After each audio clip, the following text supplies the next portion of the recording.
waxaa maanta magaalada Laascaanood ee xarunta gobolka Sool si rasmi ah looga daafuray tallaalka jadeecada carruurta da'doodu u dhaxayso 9 bilood ilaa 9 sano iyadoona munaasabadii tallaalkani lagu furayay ay ka soo qayb galeen maamulka heer gobolkan degmada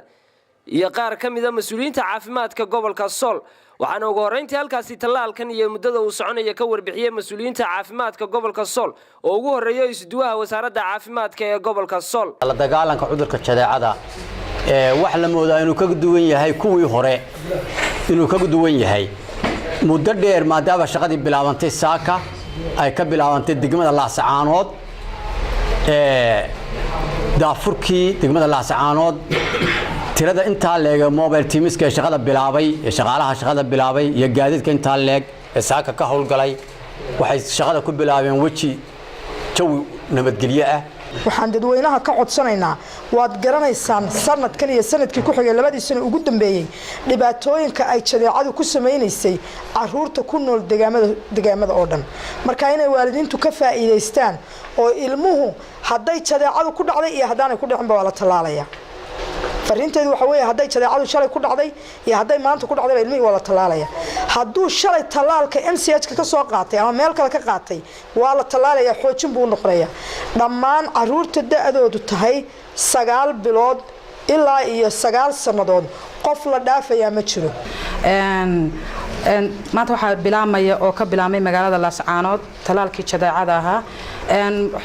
meel walbana uu ka soconaya deegaan walbana uu ka soconaya saddexda degmo ee gobolka Sool maanta waxa ugu soo horeynaya degmada Laascaanood uu ka bilaamaya waxaana la bilaabayaa 9 bilood ilaa 9 sano jadeeco haday timaado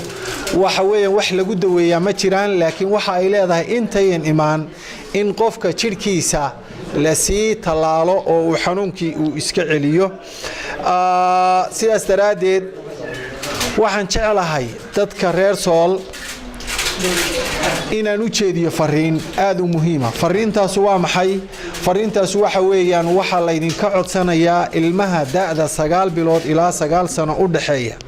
hadduu guriga joogo iyo hadduu madraso joogo iyo hadduu iskool joogo iyo hadduu meel kasta joogo inay tallaalaan taas baan u gudbinayaa gabagabadiina maamulka degmada iyo kan